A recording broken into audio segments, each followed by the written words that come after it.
You didn't buy a bad car by accident.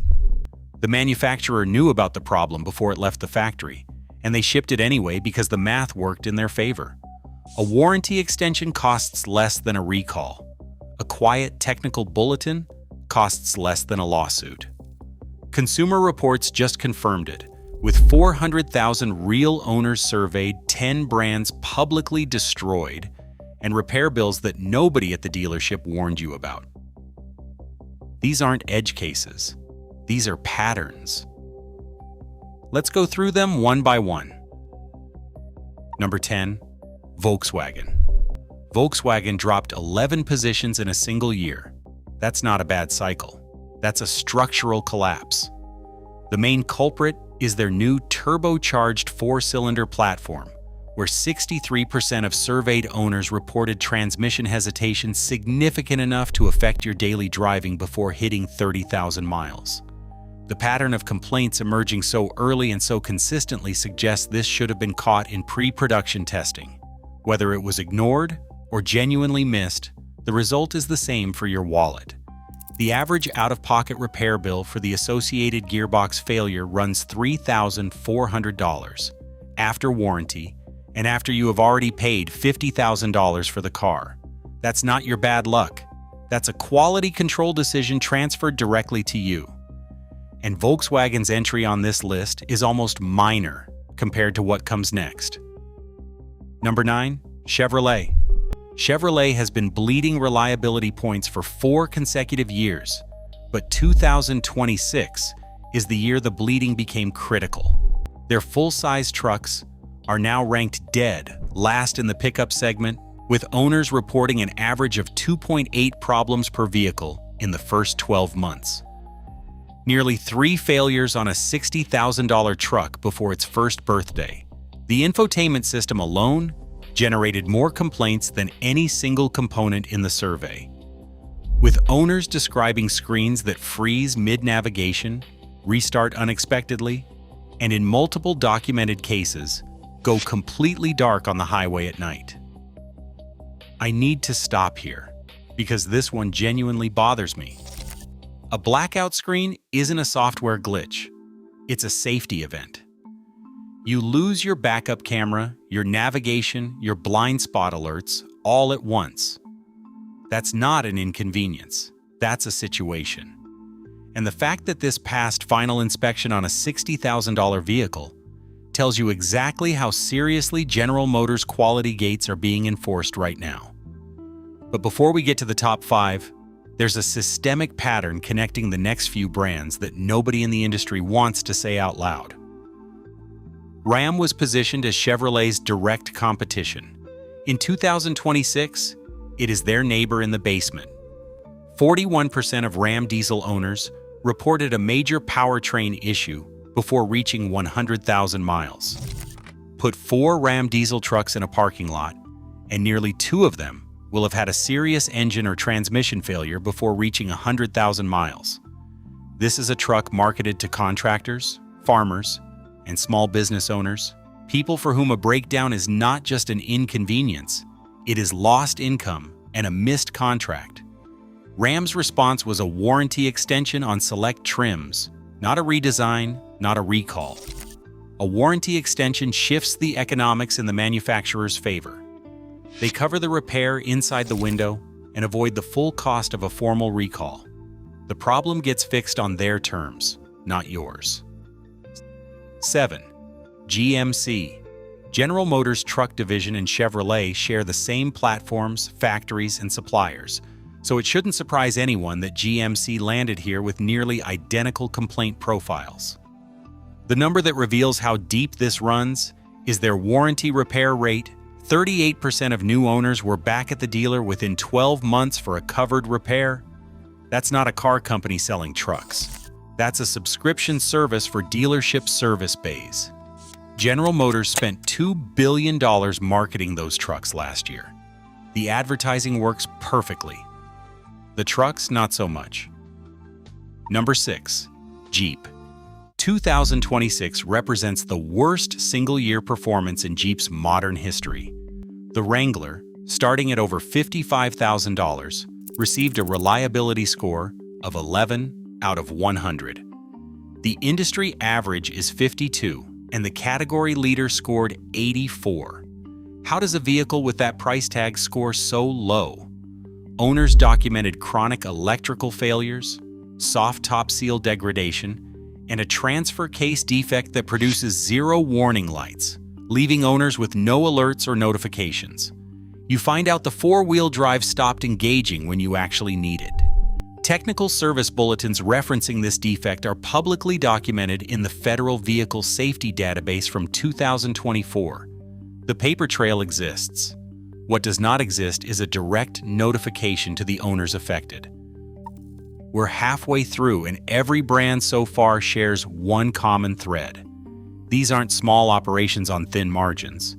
These are billion-dollar corporations with entire engineering divisions. The repair bills you're about to hear weren't accidents. They were approved. And if this is the kind of content you want more of, no filter, no sponsor money from the brands we're about to destroy, subscribe. It takes 1 second, and it means the algorithm shows you the next list when it drops. Number 5. Rivian. Rivian scored 23 out of 100. And their R1T pickup averaged 4.1 reported problems per vehicle in the first year of ownership, on a truck that starts at $73,000. The most frequent failures involved software-driven propulsion errors that left the truck in reduced power mode mid-trip, charging port hardware failures, and suspension calibration issues on standard paved roads. And look, I genuinely wanted Rivian to work. Not out of sentiment, but because real competition in the truck segment forces every brand to raise its standard. But shipping a $73,000 truck with 4.1 average problems in the first year is not a growing pain. It is a business model where the customer absorbs the research and development cost. Early adopters funded the real-world testing program. They just did not know that is what the purchase agreement said. Lincoln fell to its lowest reliability ranking in 22 years. The Aviator SUV recorded the second highest complaint rate in the entire luxury segment, with the dominant failure centered on the air suspension system, the very component engineered to make your ride smoother. Owners reported a recurring issue where the vehicle visibly sags on one side after sitting overnight. A $68,000 luxury SUV parked in a suburban driveway, visibly tilting. Lincoln's official response was a technical service bulletin, corporate language meaning they have documented the problem but have not classified it as a recall yet. That also means there is no mandatory obligation to notify owners directly. Number 3. Alfa Romeo. 7 consecutive years on Consumer Reports' bottom 10. At some point, that stops being a streak and starts being a brand identity. The Stelvio SUV scored 14, and the Giulia sedan scored 17. These are vehicles priced between $45,000 and $60,000, scoring lower than economy cars that cost a third of the price. The dominant failure is the 7-speed dual-clutch transmission, with replacement parts carrying wait times of up to 14 weeks in major markets. You buy the car, the transmission fails in the first year, and you wait 3.5 months for the part. In the meantime, Alfa Romeo offers a loaner vehicle, which is a different Alfa Romeo, with its own statistical probability of failure. Number 2. Stellantis. Stellantis is the parent company behind Jeep, Ram, Dodge, Chrysler, and Alfa Romeo, and 3 of those brands already appeared on this list individually. That's not a coincidence. That's a management failure, running from the factory floor to the boardroom. 67% of Stellantis vehicles reported at least one problem in the first 18 months. Would you buy anything else with those odds? Last year, the company closed 5 North American manufacturing plants and eliminated thousands of quality control positions, which meant fewer workers, fewer checkpoints, and faster lines pushing vehicles to dealerships before problems were caught. The output is already broken, and their response was to remove the people responsible for fixing it. Before I say this, I know exactly what the comments are going to look like. I'd rather have that conversation honestly than avoid the data. For the second consecutive year, Tesla ranks as the least reliable brand in the Consumer Reports survey. The Model Y scored 21 out of 100, and the complaints are not exotic. They are embarrassingly fundamental. Panel gaps on delivery, misaligned door frames on undriven vehicles, suspension noise before 5,000 miles, and the one that keeps resurfacing everywhere is phantom braking. That is when your vehicle applies emergency brakes with no obstacle present, sometimes at highway speed. 11,300 individual Model Y owners reported at least one software-triggered unintended braking event. Tesla's response is almost always a software update. But a software patch cannot explain why the body panels do not fit together when the car leaves the factory. That is not a code problem. That is a manufacturing standards problem, and no update fixes that.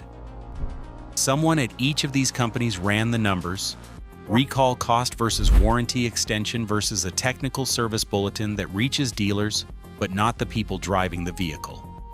Whichever cost was smallest, that is what you got. You were not an oversight in that equation. You were the variable that made it work. Go to the National Highway Traffic Safety Administration website, not the recall section, the technical service bulletin section. Search your make and model. Read what is there before your warranty expires. Consumer Reports did not destroy these 10 brands. These 10 brands made deliberate choices that led them here. The report just made sure you found out.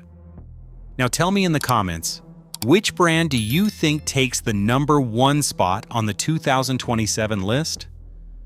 The patterns show up in the forums a full year before the data does, and I read every comment.